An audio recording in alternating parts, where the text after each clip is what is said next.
तेजस्विनावधीतमस्तु मा विद्विषावहै। ॐ शान्ति शान्ति शान्तिः।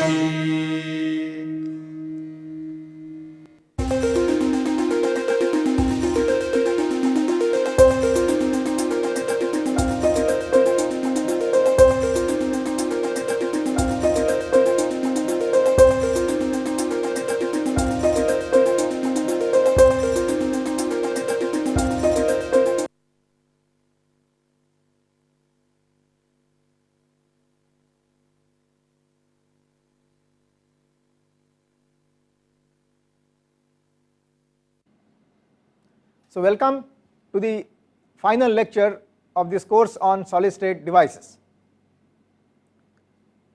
I was wondering, after discussing so much in the last 41 lectures on semiconductor devices, what shall we do in this final lecture? At this point I am reminded of a program on All India Radio. This program is called Aapki Farmaish in Hindi or Ungal Viruppam in Tamil. Basically, in this program the songs which are suggested by the listeners are played. So, it is listeners' choice, that is what it means, your choice.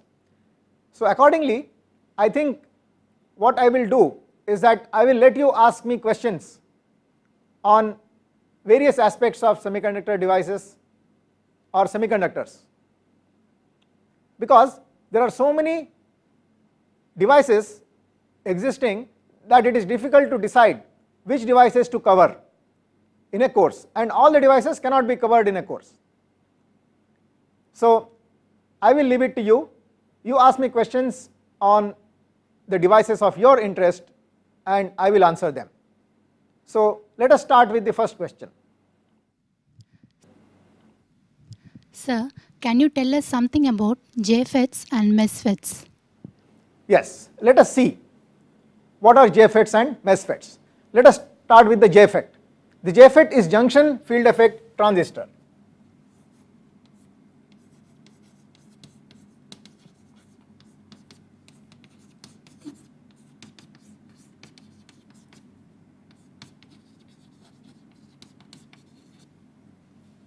So, JFET.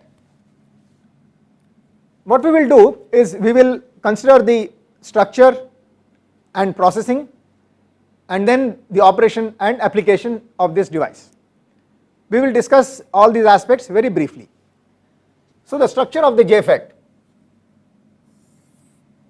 So, basically you start with a heavily doped substrate P type, and on this you grow an epitaxial layer which is N type, and in this you diffuse a heavily doped P type layer. So, this region between the two P plus regions is a channel. So, what we are drawing here is an N channel JFET. The source and drain are on either sides of the device. So, here you have the source and here you have the drain, which are also made by diffusion. So, this is your gate.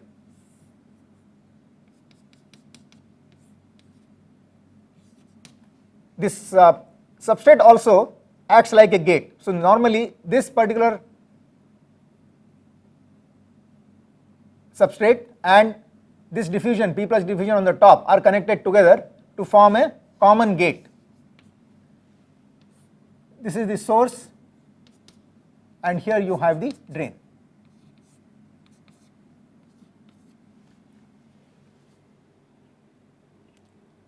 Now, how does this device operate? So, you see that this is the channel region which conducts between drain and source. When you apply a voltage to the drain with respect to source, if the channel is open, then it will conduct current. Now, how do you know that the channel is open? and how do you control the width of the channel? So it is a very simple p-n junction theory that tells you that there is a depletion region here,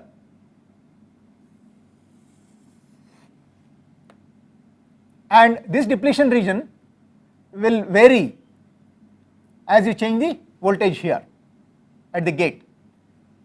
You have a depletion region from this P plus side also.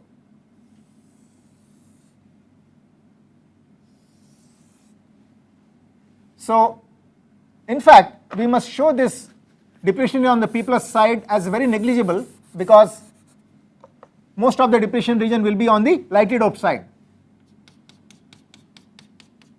So this is depletion region and this is the depletion region.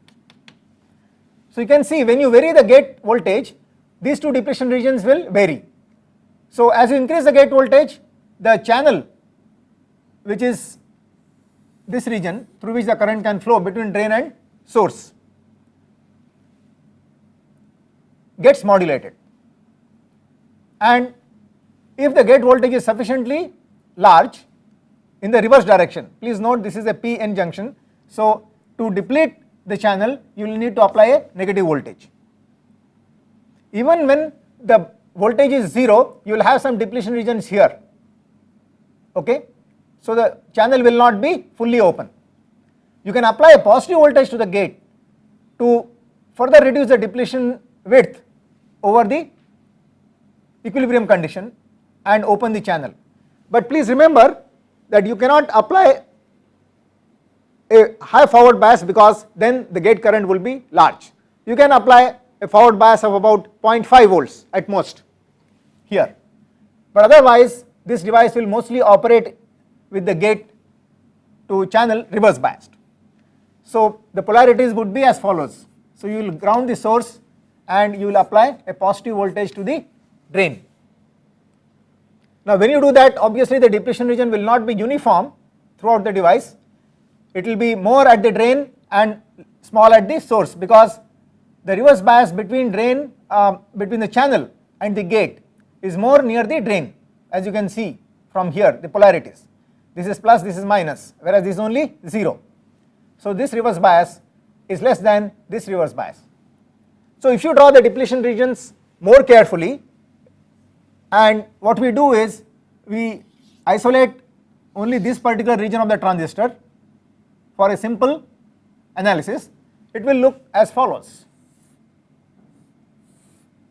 So this is the P plus and this is the P plus from the bottom, these are the gates, this is the channel.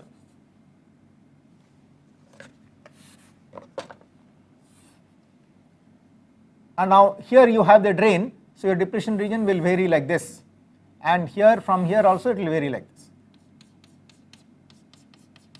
So this is the source, this is the drain, this is the gate. So as you go on increasing the drain voltage starting from 0 with respect to the source,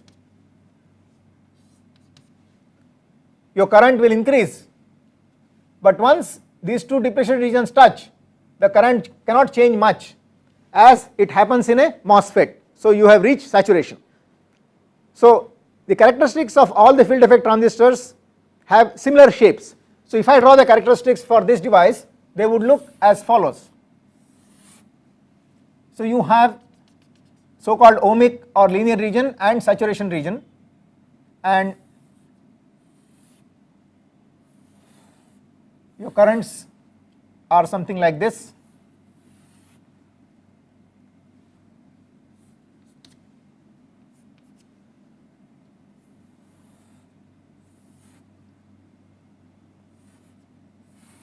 So let us say this curve corresponds to Vg equal to 0, Vgs, and this curve corresponds to Vgs equal to 0.5 volts, and as you go down you have the curves for other more and more negative voltages. So this is Id versus Vds. So these are the kind of characteristics you get. Now in a JFET you can have enhancement type device or a depletion type device, like in any other field effect transistor. In an enhancement type device, what would happen is that this distance between this P plus junction, P plus N junction and this P plus N junction is so small. Let us look at this diagram here. That is the distance between these two. So this distance would be so small that even when you don't have a gate bias applied, under equilibrium conditions, the depletion regions from these two sides will touch each other. So only when you apply a positive voltage to the gate or forward bias to the gate with respect to channel, the channel will open. So therefore, such a device would be called an enhancement type device. Now what we have shown here, these characteristics correspond to a depletion type device, because you can see that when no gate voltage is applied, there is a large current and you can reduce the current. So that is as far as the process operation of the JFET is concerned. What are the applications of this device? The JFET is not a device which has very wide applications like the MOSFET. However, it is used in a few applications. The processing of this device is compatible with BJT. So people do talk of a BiFET logic technology. BiFET means bipolar and JFET combined together to form logic gates. That is one of the applications. This JFET is also used as a current limiter. You see, even when you don't apply a gate to source voltage, or rather gate to source voltage is 0, that means you are shorting the gate to source, something like this. So in this mode, the device acts like a current limiter. You see the maximum current cannot exceed this particular value. These are some of the applications. Now let us understand what is the MOSFET, which is a device which is very similar to the JFET. Now before I discuss the MOSFET, let me tell you the fact that the JFET was the first practical device, practical field effect transistor device that was made. So you recall, we discussed the history of the field effect transistor. The field effect transistor, that is the MOSFET concept, was proposed in as early as 1925, but they could not realize the MOSFET, and in the process of trying to understand the difficulties, they discovered the bipolar junction transistor in 1948. So thereafter people were concentrating on the bipolar junction transistor, and in fact this JFET was proposed by William Shockley in 1953 as a possible practically realizable field effect transistor. So this is the first field effect transistor that was made in practice, the JFET, in 1953. The advancement in the technology of this device, however, came in late 1970s only, because 1950s was devoted to bipolar transistor, 1960s was devoted to MOSFET, because in 1960, around that time, the integrated circuit was invented, and thereafter the MOSFET was found to be very suitable for this integrated circuit. So in 1970s only the junction FET technology was developed, so that this device was applied in practice in many circuits. Now let us come to the MOSFET. This device was practically realized in 1966. The MOSFET is a metal semiconductor FET.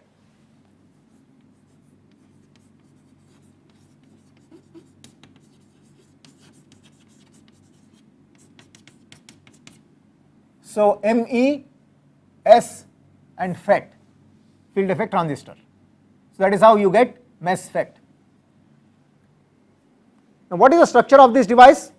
The structure of this device is very similar to the JFET. This device is generally made in compound semiconductors. So you start with a semi-insulating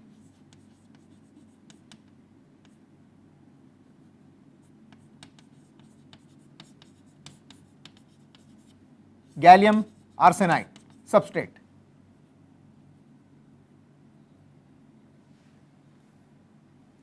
And then on this you epitaxially grow an N-type region.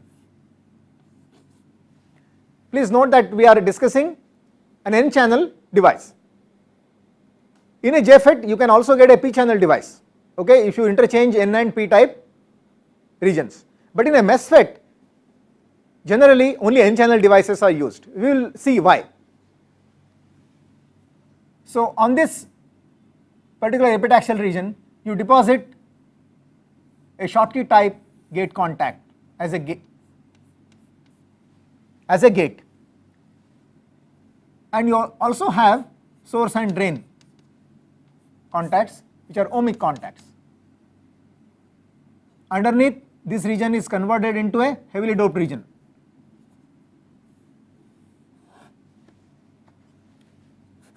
So that the ohmic contact is good. So this is, let us say, the source, and here you have the drain, and this is the gate. So this contact is Schottky type, whereas this is an ohmic contact. So Schottky type contact is one which has rectifying properties, you know that. Now that is the structure of the MOSFET. So you see this structure appears simpler than the JFET because there are no PN junctions here, which is what you had found in a JFET. So this particular structure has processing advantages over the JFET. You don't have to do any high temperature diffusion to make the gate. Obviously whenever you have advantages you also have disadvantages.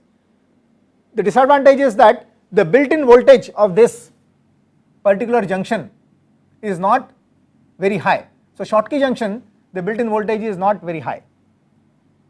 Now what are the metals that are used to make the Schottky type contact? The metals used are aluminum, tungsten, platinum, or titanium, platinum, gold, tri-layer combination. So which means that first you will deposit titanium, on the top of that you will have platinum, and on the top of that you will have gold. These are the metals which are normally used to make Schottky contact on gallium arsenide. The important thing to achieve here is that this particular Schottky junction should have a good rectifying property. That means it should have very good what is called barrier height. Now what is barrier height? You can draw the energy band diagram to understand this particular parameter.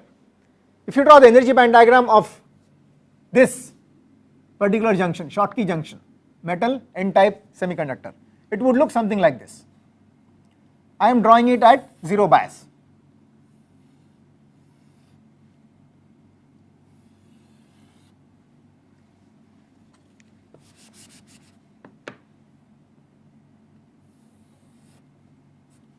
So this is the metal and this is the semiconductor. This is an N-type semiconductor. So this Fermi level is close to the conduction band edge, and here you have the valence band edge in the bulk. This is the so called depletion region. This is a depletion region. This difference is called the barrier height. Now this difference can be easily obtained from the work function of the metal and also the work function of the semiconductor. So you can draw the energy band diagram. I will leave this to you as an exercise to express phi b in terms of the work function of the metal, the electron affinity of the semiconductor, and the Fermi level difference between EC and the Fermi level location compared to EC. So this height, if it is large, then you have a high built-in potential, you have more band bending, and therefore you have better rectifying properties. So that is what you need to achieve in a MOSFET. Now what about the operation of this device? Well, exactly like the JFET. Please look at this particular structure of the JFET we have discussed here. All that you need to do is replace this P plus region by a metal there. and you have a similar depletion region, except that the bottom is not another metal. Instead of this, you have a semi-insulating substrate. So this depletion region would not be present in a MOSFET. So in a MOSFET, your picture would look something like this.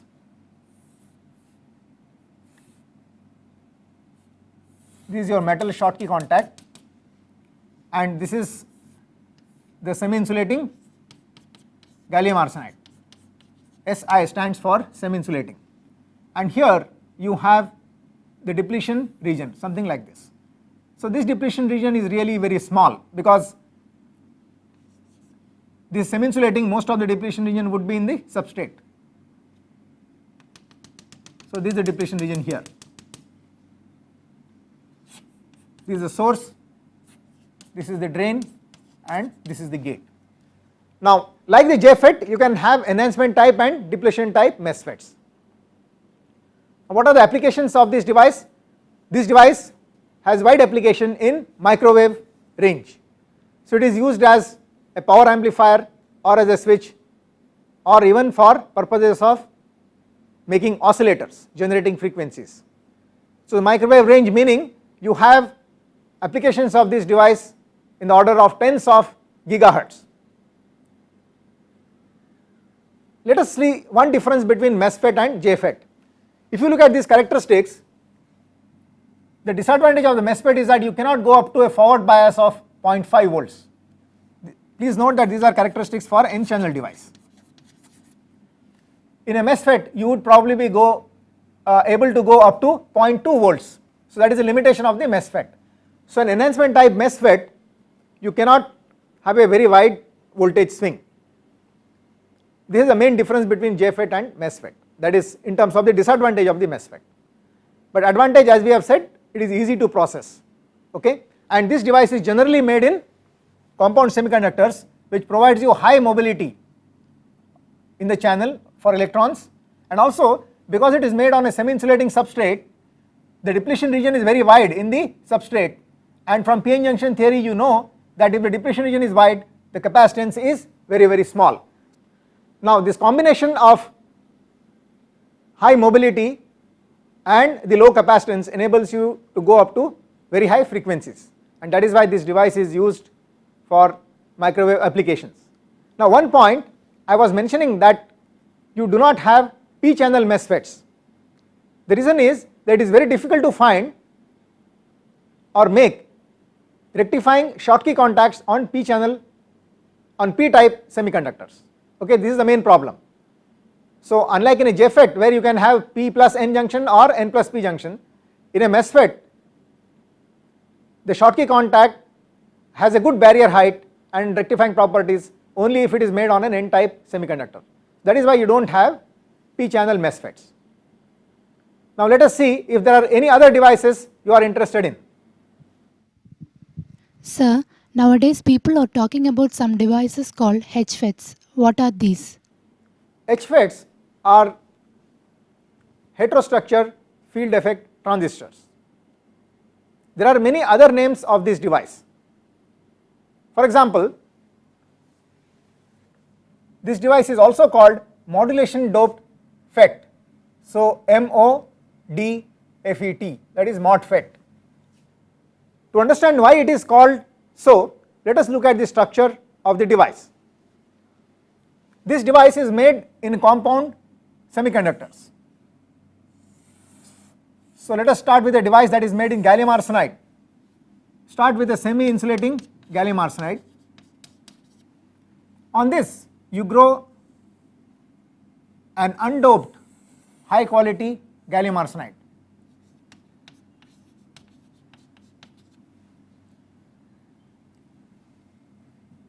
Further on this, you grow an heavily doped aluminum gallium arsenide layer, N plus aluminum gallium arsenide. So we are showing the structure for an N-channel device.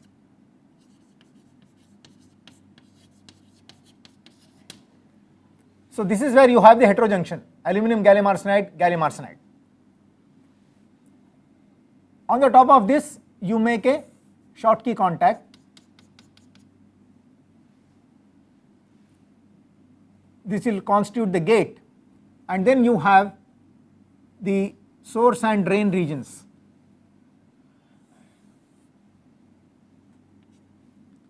On which you have ohmic contacts. So this is the gate and it is a Schottky type contact, and this is ohmic contact. This is drain and this is source. This is heavily doped region.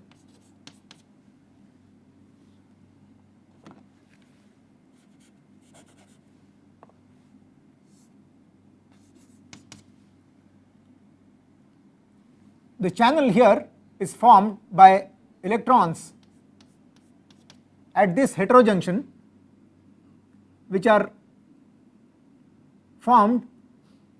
These electrons are created by transfer from the heavily doped N-type aluminum gallium arsenide.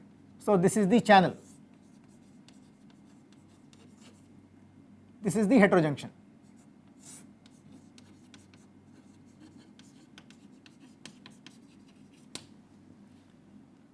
So this channel connects the drain and source, and when you change the gate voltage, this channel is modulated. Now please note that if you want to modulate the channel, you must apply a reverse bias to this gate so that a depletion region is created here that depletes this region fully, and then it starts controlling the 2-deg and modulates the 2-deg, it starts controlling the electrons. We will shortly see why it is called 2-deg. Okay. So with reference to this structure, let us understand what is the reason it is called a modulation doped field effect transistor. You see, what you are doing is you are growing different layers on a substrate of various doping levels. So you grow one layer of one particular doping, then you switch the dopant and grow another layer of a different doping. So this process is called modulation doping. In fact, the technology which has been responsible for realization of this device is MBE, molecular beam epitaxy, which allows you to do such modulation doping with very thin, precisely controlled layers, and that is responsible for realization of this particular device. So here, for example, this layer, which is very critical, would be about 250 to 300 angstroms, and the channel length of this device here, this length, would be less than a micron, even quarter micron. The doping in this N plus region would be about 10 power 18 per cc. So now, modulation doped FET, we have explained why it is called modulation doped FET. Let us look at some of the other names of this device, which also have a bearing, which also have a relation to the operation. Selectively doped heterojunction transistor, so SDHT, that is the abbreviation. Selective doping, this particular phrase has the same meaning as modulation doping. So these two names are more or less similar. Let us look at this name, high electron mobility transistor, HEMT or HEMT. Why is it called a high electron mobility transistor? You see, what is happening here is that the channel of electrons is in a very lightly doped or undoped semiconductor. That is why the mobility of this particular electrons is very high, because there is no impurity scattering. You know, when the doping in a semiconductor is low, the mobility of carriers is high because the impurity scattering is negligible. So that is why it is called high electron mobility transistor. Let us look at another name for this device, that is two-dimensional electron gas FET or TEG FET, TEG FET. Now what is this two-dimensional electron gas? The channel of electrons here is said to constitute a two-dimensional electron gas, or 2 deg.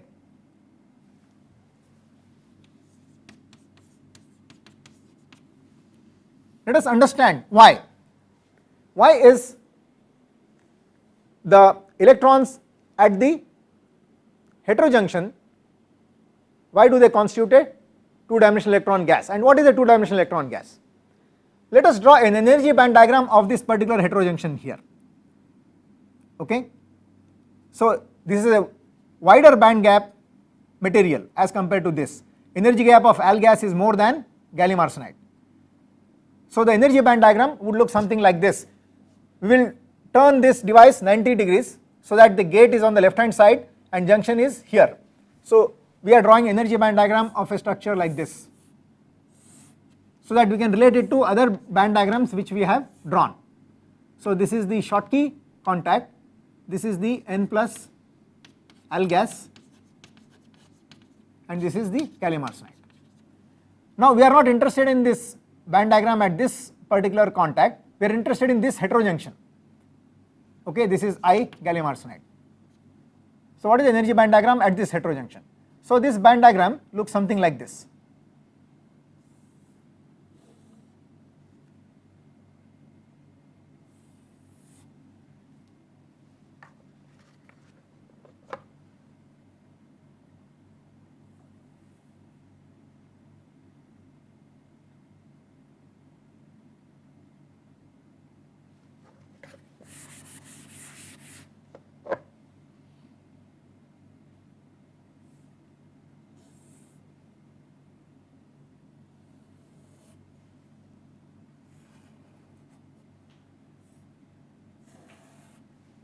So this is Al gas and this is gas.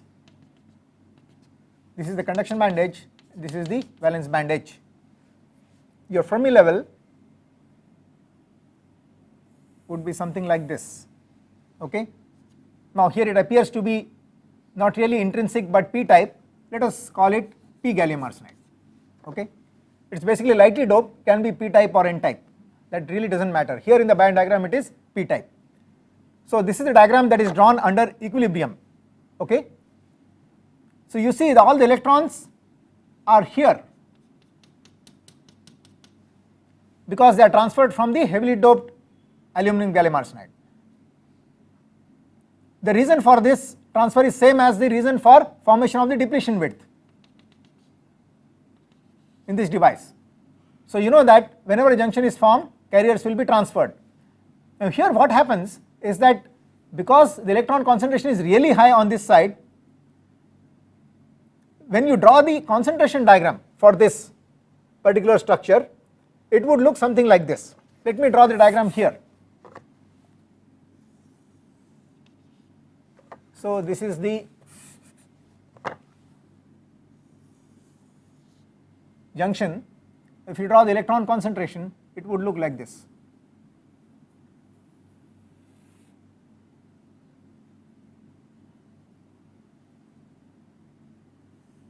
And hole concentration would look something like this.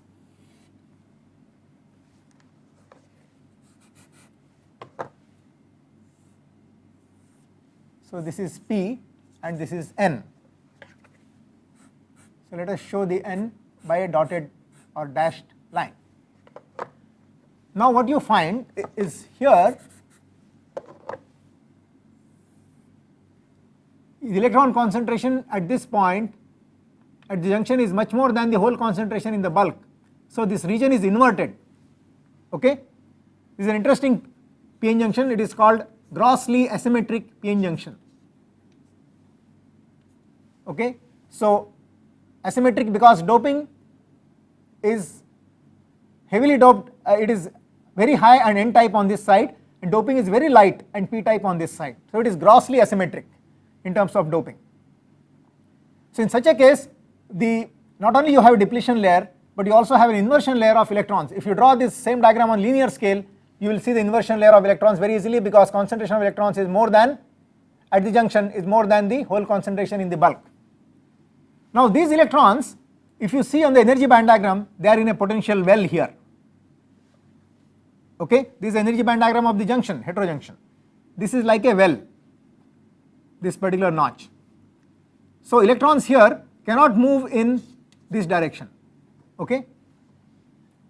So now if you take the 3-dimensional picture, it means they can only move perpendicular to this board, okay, along the area of the junction, cross sectional area of the junction, that is along this area. So they can only move along this particular cross sectional area. Therefore they can only move in a plane, they cannot move this side because they are confined in this well. That is why it is called a 2-dimensional electron gas, because they can only move in a plane or 2 dimensions. Third dimension the motion is restricted. There are some advantages of this particular feature in the device, but those are beyond the scope of this particular course. Here I only want to mention some aspects of the device operation and application.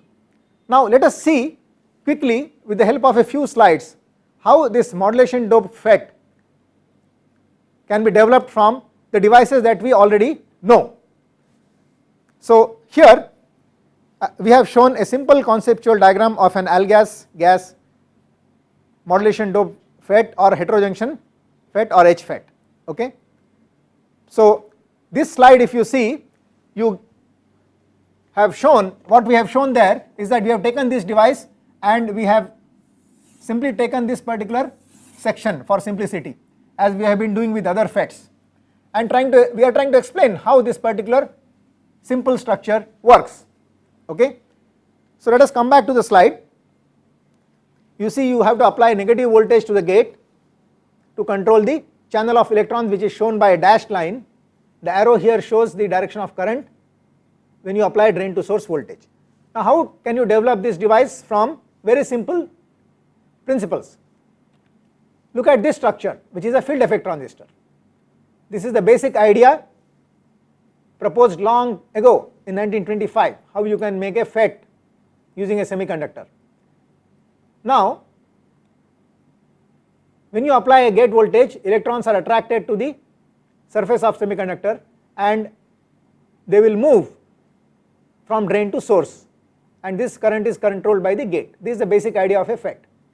When you want to realize it in practice, you introduce a silicon dioxide layer between gate and substrate. This device was originally made in silicon. So this is the MOSFET, metal oxide semiconductor FET. Now let us see how can you modify this device progressively to get a HFET. So first step, if you want to make the device in compound semiconductor to get the advantage of high mobility of electrons in gallium arsenide as compared to silicon, this is difficult because you do not have a very good insulator that you can deposit on gallium arsenide using a simple process. So on silicon dioxide can be deposited very easily, okay, by thermal oxidation, but in gallium arsenide it is very difficult to get any oxide by a simple process. So that is the problem. So how do you rectify this problem? So what you do is you push the gate down, have no insulator between the gate and substrate, and instead you create a heavily doped layer of gallium arsenide which you can deplete using the gate. This is the concept of metal semiconductor field effect transistor, which we discussed just now. So when you apply negative voltage, the doped region depletes as shown by the white region, and you can have current flow from drain to source, that is controlled by the gate by changing the depletion region. The next step, you replace N plus gallium arsenide by N plus AlGas. So now you have a heterojunction between the AlGas layer and the gas layer. That is the heterojunction field effect transistor. To understand this, we must understand the heterojunction. So as we have explained, in a heterojunction you have a large concentration of electrons at the junction. How do you get that? So start with a N plus gallium arsenide which is a homojunction. This is an asymmetric, or rather grossly asymmetric homojunction, because heavily doped gallium arsenide is in contact with a very lightly doped gallium arsenide. So this is called grossly asymmetric because doping levels are very, very different on either side and they are of opposite polarity. Now in this case, electrons are created at the junction, as we have explained. using this concentration diagram here. So look at this diagram which we had done for a p-n junction, a simple p-n junction which is not grossly asymmetric. Here it is shown for a grossly asymmetric junction. So using this concentration we had explained the creation of these electrons here. Now when you want to enhance this electron concentration, you put a wide band gap material instead of the n plus gallium arsenide. So now here you have an asymmetric or a grossly asymmetric junction as far as doping is concerned, and in addition you have a heterojunction because the AlGas layer has a different energy gap and other parameters than the gallium arsenide layer. So as a result of this, because the AlGas layer is wider gap than gallium arsenide, the electron transfer is enhanced. That is what is shown here. So as compared to gallium arsenide where you have small number of electrons, or gallium arsenide homojunction where you have small number of electrons, in a heterojunction the electron concentration is raised because of the energy gap difference.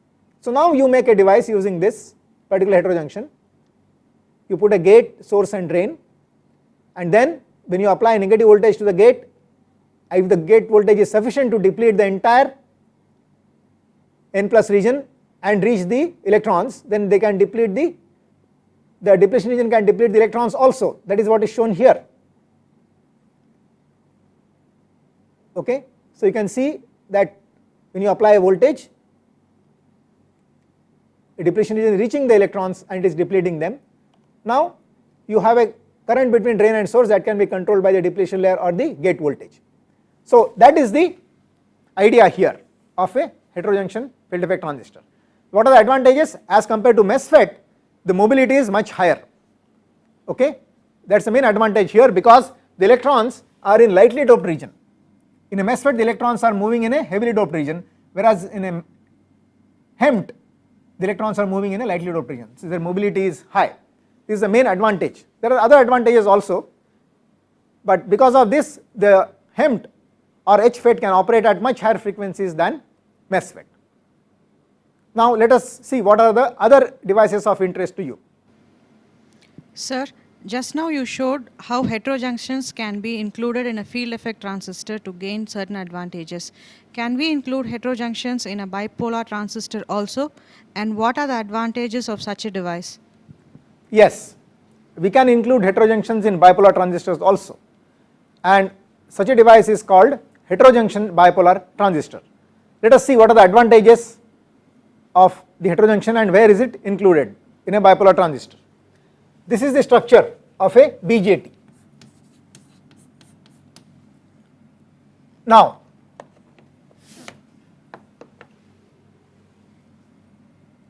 you know that the modern BJT, the beta depends on injection efficiency. That is, in terms of this diagram, if you see here the flow diagram is shown for the NPN transistor. Most of the electrons which are injected from emitter to base are transferred to collector, but the beta is not very high because there is this whole current injected from base into emitter, and this is what is responsible for the non-unity injection efficiency. So if you can cut down this whole current, then your beta will be increased tremendously. How to cut down this whole current? Let us look at the energy band diagram here. You see this barrier height here associated with the valence band decides how much whole current is injected. So if you can increase this barrier height for holes, movement of holes from P region to N region, so this is P, this is N, then if you can increase this barrier height here, then less whole current will be injected. So a simple way of increasing the barrier height is to introduce a heterojunction here, so make the N plus region in a semiconductor of higher band gap than the P region. If you do that, this is what will happen. Here the energy band diagram would look something like this. so that this particular jump in the valence band edge gives rise to a greater barrier height here and cuts down this hole current. Of course, it will also alter the band diagram of the device here in the conduction band. So here in fact you may find that you have something like a notch, but we are not going to discuss the effects of these. Mainly it is the effect of this that is responsible for cutting down the hole current. Now there are other related advantages when you make this modification. The advantages are that now you can decrease the doping of the emitter, okay, once you have this method of increasing the barrier height. Mainly you put heavy doping in the emitter so that you get a higher barrier height and you cut down the hole injection. So now since this barrier height advantage is being gained from a heterojunction, now you do not need to raise the doping very much, okay, you can cut down the doping in the emitter. When you cut down the doping in the emitter, what happens is the emitter depletion width expands, so the emitter capacitance is decreased. Therefore again this is very nice for high frequency operation. Similarly, you can raise the doping in the base, that is the asymmetry of the doping between emitter and base can be reduced once you introduce the heterojunction. So if you increase the doping in the base, what are the advantages? The increase in the doping in the base cuts down this particular RBB dash, the base spreading resistance. As we have seen in the equivalent circuit of the high frequency, equivalent circuit of the bipolar transistor at high frequencies, the RBB dash is responsible for a fall in the frequency response or performance at high frequencies.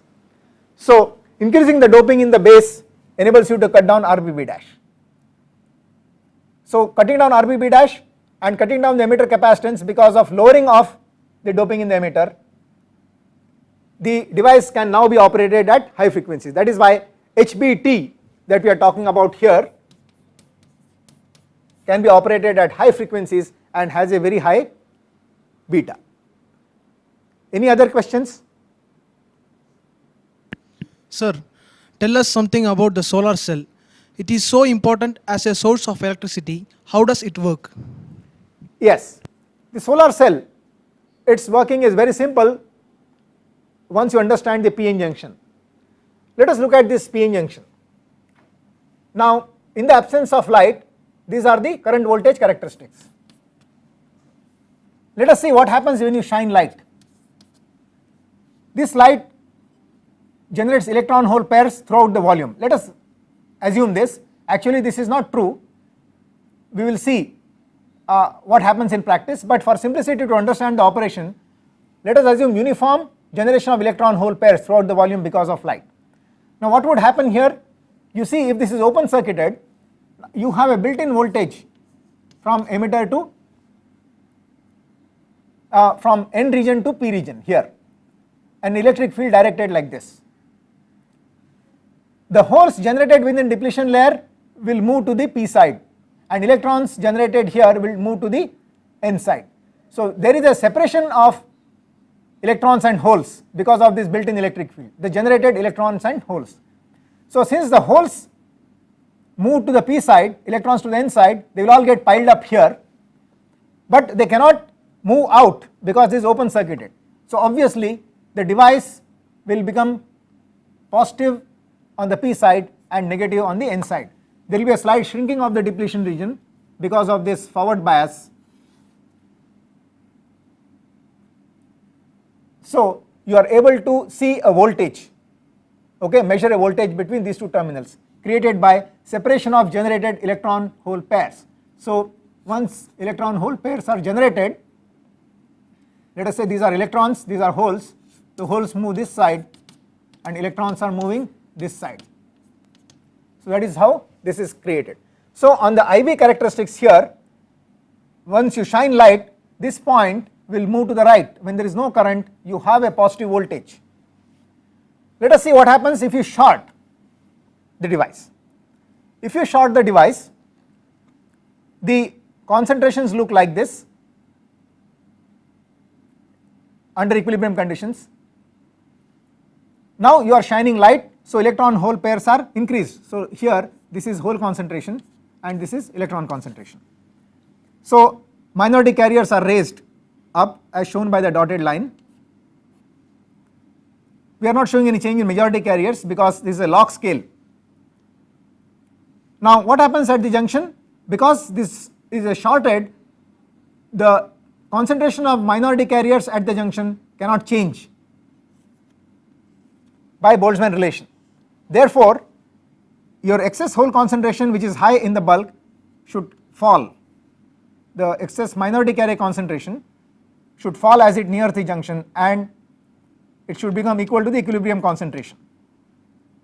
So this is the kind of concentration diagram you will have under illumination. So as a result of this, you see what happens, you have holes moving this side and electrons here diffusing this side. So now these holes will move out and these electrons will move out of this. So as a result there is a current in this direction. This is the so called short circuit current. Like the voltage here in the open circuit condition is called open circuit voltage, this is called short circuit current because this is shorted and you have a current. So on this diagram you will find this point will move down, the current for V equal to 0 is non-zero and it has some value dependent on the extent of intensity of light. So your characteristics under illuminated conditions would be something like this.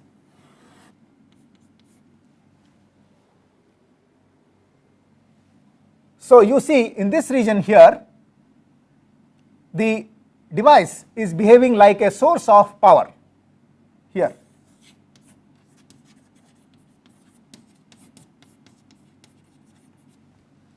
Okay. So if you connect a resistor to this device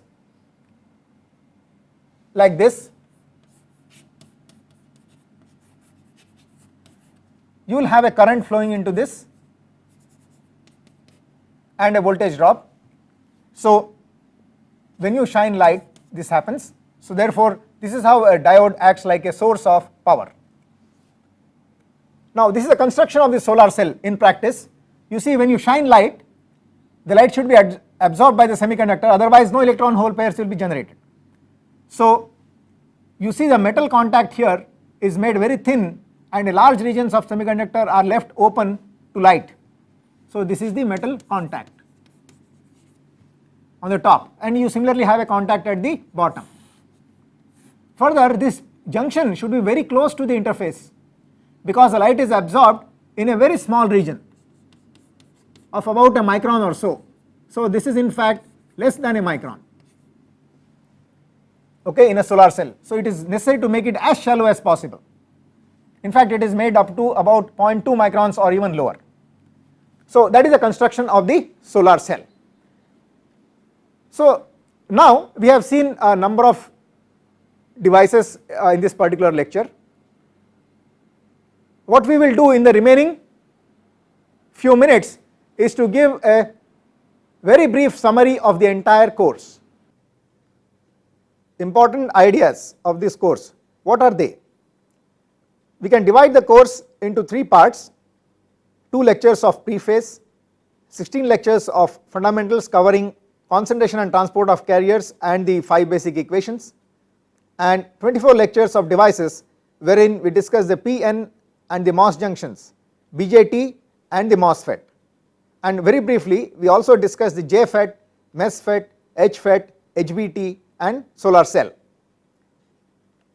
Let us look at the preface. Here we discuss the classification of devices into low frequency and high frequency devices. We looked at the frequency spectrum, the regions in this spectrum where devices are required. We also classified the devices into power and small signal devices. Then we discussed the uniqueness of semiconductor technology, the fact that this technology requires a large capital investment because the processing conditions are very stringent. So you need a clean room, an ultra clean room, and you need a single crystal material. The products of this technology, however, are very easy to use.